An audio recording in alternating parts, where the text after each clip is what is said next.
कोई भी exam crack करना तुम्हारे बस की बात नहीं है, क्योंकि तुम वो हो जिसके ब्रेन में पड़ा हुआ कुछ रहता ही नहीं। ये बात मैं हवा में नहीं कह रहा। अगर तुम पड़ा हुआ कुछ भी याद नहीं रख सकते तो नीट क्रैक करने का अपना सपना भूल जाओ। ये एक सच्चाई है जो कि केवल 1% स्टूडेंट समझ पाते हैं। एंड आज मैं तुम्हें एक कहानी बताता हूँ कि कैसे तुम इस प्रॉब्लम को ओवरकम कर सकते हो। दो बैचमेट थे, राहुल और करण, एंड ये दोनों सेम कोचिंग सेंटर में पढ़ते थे। Same teacher, same study material और सेम एनवायरनमेंट। अब बात करें तो राहुल 12-12 घंटे किताबों में घुसा रहता था। सारी बुक्स को उसने हाईलाइटर से रंग दिया था, मान लो बुक्स के साथ वो होली खेलता हो। एक एक चैप्टर को 5-5 बार पढ़ लिया था। सबको लगता था कि यही टॉप रैंकर बनेगा। वही करण, जो कि बहुत कैजुअल लर्नर था, केवल 6-7 घंटे पढ़ता था दिन में, घूमता था, एंजॉय करता था, सबसे बातचीत भी करता था। कोई उसे देख के कह नहीं सकता था कि लड़का कुछ खास कर भी पाएगा। पर फिर कुछ शॉकिंग हुआ।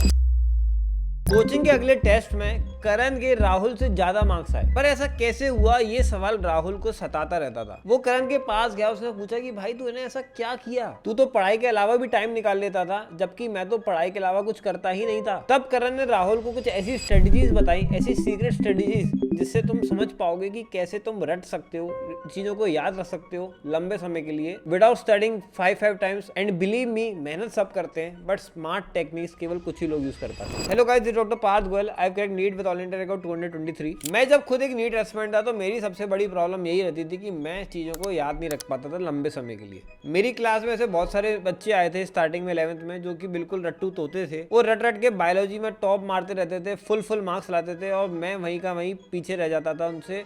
मेरे 50-60 मार्क्स बायोलॉजी में हर बार कट जाते थे, कई बार उससे ज़्यादा भी। पर फिर मैंने धीरे धीरे खुद को इम्प्रूव किया, बहुत सारी टेक्निक्स अप्लाई करी, जिससे कि मैं चीज़ों को लंबे समय तक याद रख पाऊँ। क्योंकि मेरे जैसा इंसान जो कि चीज़ों को याद नहीं रख पाता, उसके लिए बहुत मुश्किल है नीट क्रैक करना।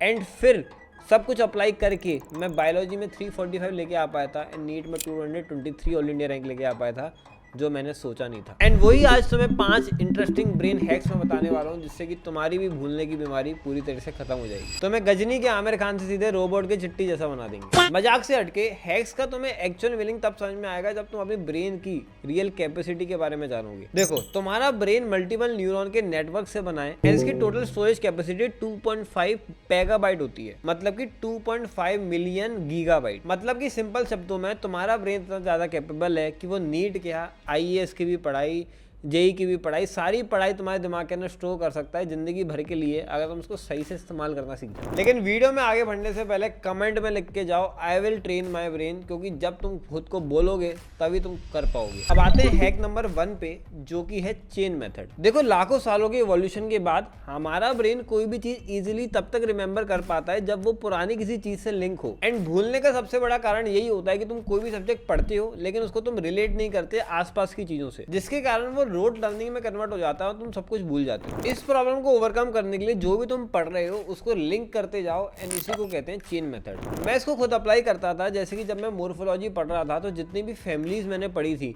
उन सबके फैमिलीज के खुद जाके मैंने फ्लावर को लेके आया था, एंड फिर उस फ्लावर को देख करके पढ़ा था कि हाँ देखो इसके अंदर किस तरीके से डाइडेल्फस कंडीशन है, तो मैंने वो फ्लावर के अंदर खुद देखा जा करके। सिमिलरली एस्टरेसी, जैसे कि गुड़ैल के फ्लावर भी हमारे आसपास रहते हैं, हमें बस उनको देखना होता है ध्यान से। एंड जब तुम ये सब चीजें करते हो तो तुम्हारे को ऑटोमेटिकली लिंक बन जाता है, क्योंकि तुम प्रीवियसली बचपन से उन फूल को देखते आ रहे हो, बस उनको थोड़ा ध्यान से देख के उनकी एनाटॉमी नए वर्ड्स में याद रख लेनी है। सिमिलरली जब भी मैं फिजिक्स पढ़ता था, मान लो कि मैं प्रोजेक्टाइल मोशन पढ़ रहा हूँ, तो मैं एक बॉल लेकर के, कई बार जब हम क्रिकेट खेलते हैं या ये सब चीज़ें करते हैं, तो हमें दिख रहा होता है कि बॉल फेंकना भी एक प्रोजेक्टाइल है, बैट से बॉल पड़ के जब जाती है वो भी एक प्रोजेक्टाइल ही है। एंड ऐसे में तुम्हारा खुद का एक्सपीरियंस रहा होगा कि जब भी तुम बॉल को भले कितना भी तेज फेंको, लेकिन अगर वो एक बहुत बड़े एंगल पर फेंकोगे तो वो लौट के तुम्हारे पास आ जाएगी। एंड अगर तुम बॉल को कम तेज फेंको लेकिन एक छोटे एंगल पे फेंकोगे तो बॉल दूर चली जाएगी। इस एक्सपीरियंस को तुम फॉर्मूलाज में डाल के देख सकते हो, जिससे कि तुम्हारे को वो एक्सपीरियंस फिजिक्स में किस तरीके से मॉडल्ड है वो समझ में आ जाएगा। सिमिलरली बचपन में अगर तुमने गलती से भी वो बेकिंग सोडा के वॉल्केनो बनाए होंगे, तो तुम्हें अभी अपने स्कूल में पढ़ाया जा रहा होगा कि किस तरीके से वो रिएक्शन काम क्यों करती है, एंड तुम्हें बस रिलेट कर लेना है, या तुम खुद वॉल्केनो बना सकते हो थोड़ा सा टाइम निकाल के। But ultimately what I am saying is you have to relate your previous experiences with what you are studying today. जब तुम ऐसा करते हो तो तुम्हारा ब्रेन एक न्यूरॉन चेन डेवलप कर लेता है, एंड फिर वो तुम्हें लंबे समय तक याद रहेगा। अब याद कैसे करना वो तो समझ गए, लेकिन तुमने जो आज पढ़ा उसको 2 महीने बाद भी तुम रिकॉल कर पाओ, उसके लिए क्या करना चाहिए। पर उससे आने से पहले इस चैनल को सब्सक्राइब कर लो यार, इसमें बहुत अच्छा कंटेंट डालते रहता हूँ हमारे काम का, तो मेरे को भी अच्छा लगेगा। 1 मिलियन हमारे होने वाले हैं।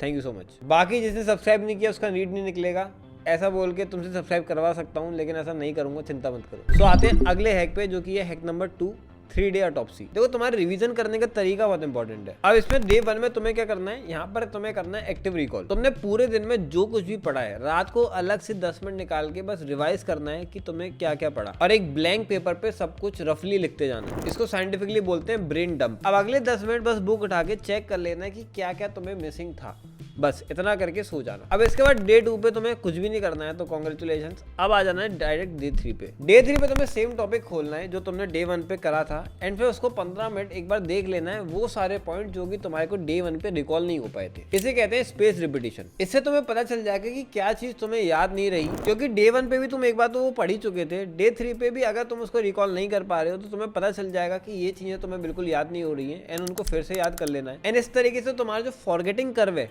उसको तुम रिवाइव कर सकते हो। अब आते हैं हैक नंबर 3 पे, जो कि है रिवर्स इंजीनियरिंग। देखो तुमने कुछ भी पढ़ा होता है तो तुम बुक उठाते हो और लाइन बाय लाइन पढ़ना स्टार्ट करते हो, जो कि बहुत गलत है तरीका पढ़ने का। रिवर्स इंजीनियरिंग में इसी मेथड को चेंज करना होता है और थोड़ा सा उल्टा काम करना होता है। अधिकतर टॉपर्स भी यही करते हैं। वो जब भी कोई चैप्टर उठाते हैं तो उसको सबसे पहले उसके PYQs और इंपॉर्टेंट टॉपिक्स को एनालाइज कर लेते हैं। ऐसा करने से तुम्हें पता चल जाएगा कि ये क्वेश्चन ज्यादा आते हैं, ये टॉपिक ज्यादा आता है, एंड फिर तुम उसको बेटर तरीके से करोगे, एंड बाकी चीज ऑटोमेटिकली थोड़े से कम बेटर तरीके से करोगे। अगर तुम ये प्रैक्टिस नहीं करते हो तो कई बार जो एग्जाम में पूछा नहीं जाता उस चीज पर हम PhD कर लेते हैं, एंड जो पूछा जाता है वो क्योंकि हम बोर हो जाते हैं, हमारा ब्रेन थोड़ा थक जाता है, वो चीजें इग्नोर हो जाती हैं। अब कुछ कमाल तो तुम्हारे हार्मोन्स भी दिखाते हैं, उल्टा मत समझना। एंड यही है हैक नंबर 4, तुम्हारी हार्मोन्स के हेल्प से तुम्हारे को ब्रेन को ट्रेन करना। तुम्हें लगता है मोटिवेशन और मेमोरी केवल माइंडसेट का खेल है? नहीं, ये एक पूरी की पूरी न्यूरोकेमिस्ट्री है। इसके 2 मेजर कॉन्सेप्ट्स हैं। पहला है तुम्हारा डोपामीन फॉर फोकस। देखो पढ़ाई या कोई भी काम स्टार्ट करने से पहले एक ऐसी एक्टिविटी करो जो तुम्हारा डोपामीन को बूस्ट करे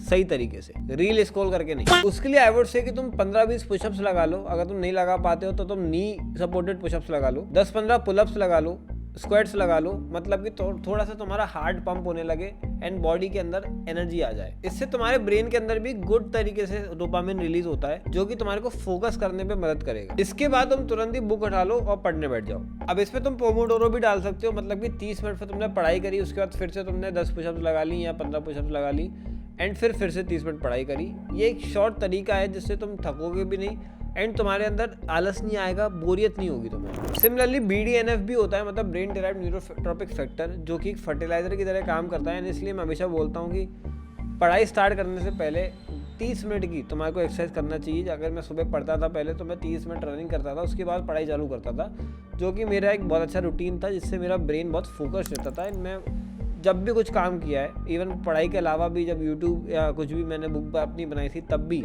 मैं ये अपना रूटीन करता था, जिससे मेरा टाइम बहुत जल्दी यूटिलाइज कर पाता था। अब बात कर लेते हैं अपनी हैक नंबर 5 की, आखिरी हैक, जिसके बाद तो अपने एक्स को भूल जाओगे लेकिन जो पढ़ा है उसको नहीं। इस हैक का नाम है चंकिंग मेथड। इस मेथड को जानने के लिए स्क्रीन पर तुम्हारे पास एक वर्ड आएगा, उसको पढ़ो। क्या तुम इस वर्ड को रीड कर पाए?